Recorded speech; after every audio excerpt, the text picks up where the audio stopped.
देखिए ये करने जा रहे हैं हम लोग डिवीजन, आप लोग साथ साथ उतारते जाएंगे। ये है determiner and nobody will speak a single word, either I will kick out from the class. Determiner कितने होते हैं, कैसे होते हैं, यूज क्या होता है, how to use it, all we are discussing in particular class. तो ये इंपॉर्टेंट है क्लास 7th to 11th, ये सब में काम आएगा। फिलहाल जिसमें मैं शेयर करूँ ये वो देख लीजिएगा, मैं एक मैक्सिमम 2 क्लास में शेयर करूंगा, इसलिए इससे ज्यादा नहीं। तो डिटरमाइनर्स होते क्या है, डेफिनेशन देखिए, डेफिनेशन ऑफ डिटरमाइनर। डिटरमाइनर क्या होते हैं, words which used before a noun and shows its quantity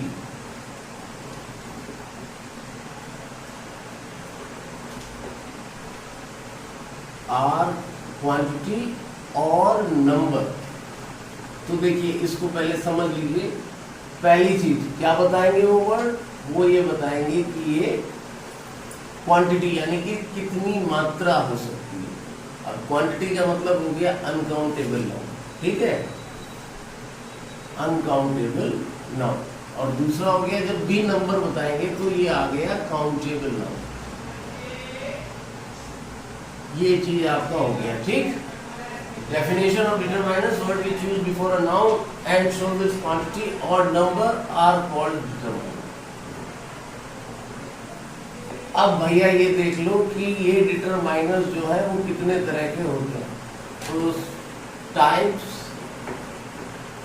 of determiner, types of determiner होता है, पहला होता है आर्टिकल। हम इनको भी सबको अलग अलग पढ़ लेंगे। आर्टिकल होते हैं ए एंड और द। दूसरा होता है आर्टिकल के बाद आपका आता है क्वांटिफायर्स। क्वांटिफायर्स की क्या पहचान होती है, used before N uncountable noun. इसके क्या एग्जाम्पल देख लीजिए, जैसे सम हो गया, मच हो गया, मोर हो गया, लिटिल हो गए, ये सब यूज होते हैं काउंटेबल सॉरी क्वांटिफायर्स के तौर पर। तीसरा होता है हमारा न्यूमरल्स, NUMERALS। न्यूमरल्स देखिए कौन कौन से होते हैं। न्यूमरल्स हो गया एनी, मैनी, ठीक है, फ्यू, ये सारे आ जाते हैं आपके न्यूमरल्स में। इनको क्या, ये किसके साथ होते हैं, यूज्ड बिफोर अकाउंटेबल नाउन। कहाँ कहाँ यूज होते हैं, एक तो यूज होते हैं क्वांटिफायर्स यूज होते हैं आपके अनकाउंटेबल नाउन के साथ, और न्यूमरल्स यूज होते हैं आपके काउंटेबल नाउन। अब चौथा आता है पजेसिव। पजेसिव डिटरमाइनर्स, ये बहुत ज्यादा कठिन नहीं है। ये आपके जो प्रोनाउंस होते हैं पजेसिव प्रोनाउन, वही ये भी होते हैं। जैसे इनको शुरू कर लीजिए, माई, आवर और योर, हिज, हर्स, ये सारे होते हैं पजेसिव प्रोनाउन। और अब सबसे लास्ट में जो आता है प्रोनाउन, जिसको हम कहते हैं डेमोन्स्ट्रेटिव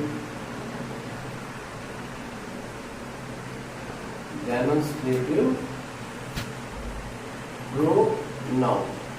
डेमोन्स्ट्रेटिव प्रोनाउन में क्या आता है, डेमोन्स्ट्रेटिव प्रोनाउन में आता है आपका दिस, दैट। इसको यहीं पे समझ भी लीजिए, दिस दैट किसके लिए यूज होता है, सिंगुलर के लिए, ठीक। जो दिस यूज होता है वो नियर थिंग्स के लिए होता है, जो दैट होता है वो फार थिंग्स के लिए यूज होता है। अब आता है आपका दीज और दोस, ये दोनों ही किसके लिए यूज होते हैं, प्लूरल के लिए यूज होते हैं। As usual this these use होता है नियर थिंग्स के लिए,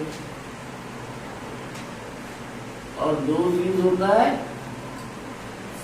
फार थिंग्स के लिए। ठीक है, ये आपका हो गया डिटरमाइनर्स का पूरा चार्ट। अब इसमें अगर आप चाहें, कुछ किताबों में एक चीज और दी गई होती है 6th नंबर, जिसे हम कहते हैं ऑर्डिनल्स। ऑर्डिनल्स का मतलब होता है जो भी चीज क्रम में हो। जैसे दो तरह के क्रम होते हैं, एक आपका होता है असेंडिंग ऑर्डर, एक डबल सी एंड ई होता है ना, असेंडिंग ऑर्डर होता है, एक होता है डिसेंडिंग ऑर्डर, यानी बढ़ते हुए क्रम में घटते हुए क्रम में। अगर आपको इस तरह पेयर में कोई मिलता है तो उसको भी हम क्या कह सकते हैं, ऑर्डिनल्स कह सकते हैं। ये आपका हो गया। अब इसके बाद अब मैं आपको सिखाऊंगा यूज, जल्दी 2 मिनट का टाइम दे रहा हूँ, इसको नोट डाउन कर लीजिए। इसके बाद मैं आपको आर्टिकल सिखा दूंगा सारे। अच्छा, आज के हम इस क्लास में केवल और केवल ये पढ़ेंगे, आर्टिकल के यूज पढ़ेंगे, क्योंकि बाकी डिटरमाइनर के यूज बहुत जल्दी खत्म हो जाएंगे, बट आर्टिकल का जो फॉर्मूलेज या रिस्ट्रिक्शंस होते हैं वो अलग हो जाते हैं। तो सबसे पहले यूज देखिए, use of a and N.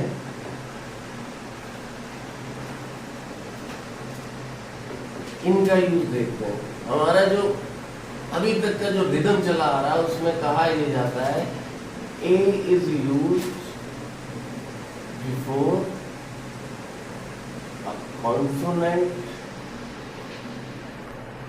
And an is used before a vowel. ठीक है, अब कॉन्सोनेंट का मतलब यहां पर एक चीज और बढ़ा दीजिए, वॉइस। वॉइस और वॉइस का मतलब हो गया साउंड, यानी कि जब स्वर निकले, स्वर जब निकले कॉन्सोनेंट जैसा तो ए आएगा, स्वर जब निकले वॉवेल जैसा तो आएगा एन। जैसे ही हम एमपी को ले लेते हैं, मंकी को ले लेते हैं। अब हम जरा इसको बोल के देखते हैं कि उच्चारण क्या हो रहा है। एमपी को जब हम बोलेंगे तो क्या निकल रहा है, पहला वर्ड देखिए ए निकल रहा है। मंकी जब बोलेंगे तो देखिए पहला वर्ड क्या निकल रहा है, माँ। जैसा कि हम जानते हैं ए हिंदी वर्णमाला में क्या कहा जाता है, स्वर। तो एमपी के पहले क्या आएगा, एन एमपी। मंकी के पहले क्या आएगा, ए मंकी। अब इसी तरह दूसरा देख लेते हैं, यूनिवर्सिटी लिखा हुआ है और अम्ब्रेला लिखा हुआ है। तो जब हम यूनिवर्सिटी का प्रोनाउंसिएशन करते हैं तो यू निकल गया। यू हिंदी वर्णमाला में कोई भी वॉवेल नहीं होता है, लेकिन जब हम अम्ब्रेला बोलते हैं तो आ पहले निकल के आ रहा है। तो इसका मतलब यूनिवर्सिटी के पहले ए आएगा और अम्ब्रेला के पहले एन आएगा। ठीक, ये दो एग्जाम्पल। तीसरा और देख लीजिए, हम देख लेते हैं आवर और हॉर्स। आवर का जब हम प्रोनाउंसिएशन करते हैं तो सबसे पहले निकल के आता है आ, और हॉर्स का जब प्रोनाउंसिएशन करते हैं तो पहले निकल के आता है हो, यानी कि आर के पहले एन आएगा और हॉर्स के पहले ए आएगा। तो इस तरह हमने समझ लिया कि जब हमारा जो उच्चारण होता है यानी कि प्रोनाउंसिएशन होता है, वो क्रिएशन उसका कैसे हो रहा है, ए के तौर पे हो रहा है या कोई और के तौर पे हो रहा है। अगर कॉन्सोनेंट निकल के आ रहा है, जैसे माँ निकल के आ रहा है, यू निकल के आ रहा है, वो निकल के आ रहा है, तो हम वहाँ पे ए लगाएंगे। फर्क नहीं पड़ता कि स्टार्टिंग वर्ड की किससे हो रही है, एच से हो रही है, ए से हो रही है, एम से हो रही है, इससे कोई फर्क नहीं पड़ता।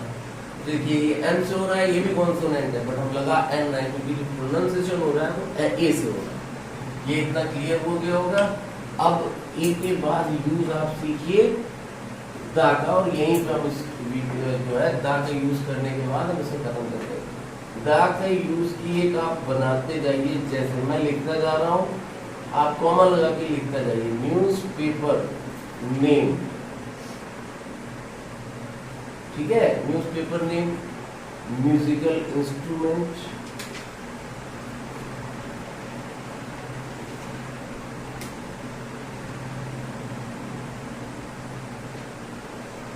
कास्ट, रिलीजन,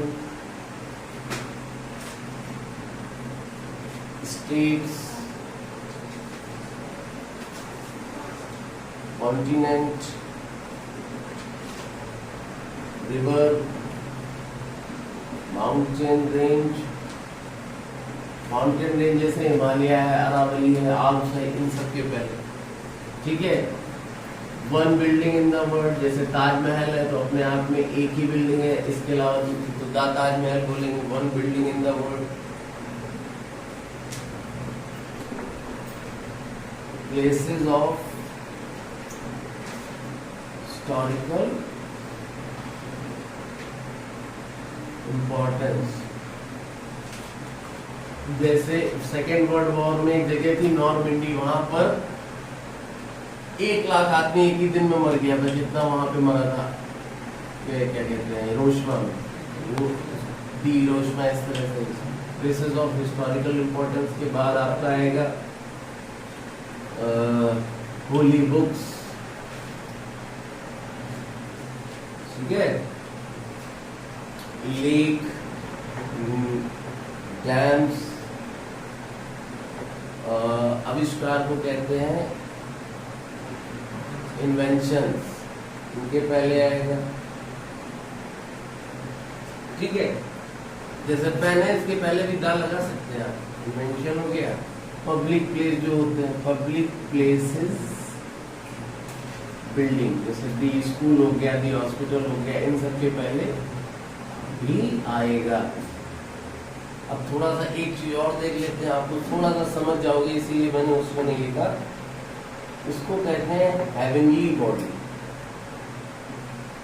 हेवनली बॉडी में वो सारी चीजें आ जाती हैं जिसको किसने नहीं बनाया, नॉट मेड बाय मैन, यानी कि आपका स्पेस आ गया, यानी पूरे के पूरा अंतरिक्ष, उसमें पाई जाने वाली हर चीज, यानी कि सैंड भी, सैंड का एक छोटा सा पार्टिकल से लेके प्लेनेट तक का नाम, सबका सब इसमें आ जाएगा। यानी कि हेवनली बॉडी जितनी होगी, एक तरीके से समझ लीजिए, whatever the things which has not been made by the man are called heavenly bodies, और उन सब हेवनली बॉडीज के पहले आपकी यूज आएगा द।